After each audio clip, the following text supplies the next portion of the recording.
કારણ સત્સંગની વિશેષતા શું? રમણગાજીના આચાર્ય થકી મેં દીક્ષા લીધી, કંઠી બંધાવી, વર્તમાન લીધા, ત્યારથી મારું કલ્યાણ તો થઈ ચૂક્યું.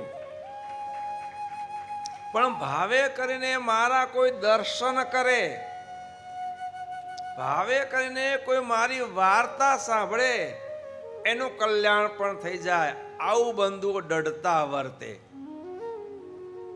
અને આપણા કારણ સત્સંગમાં બંધુઓ વિશેષતા આ છે.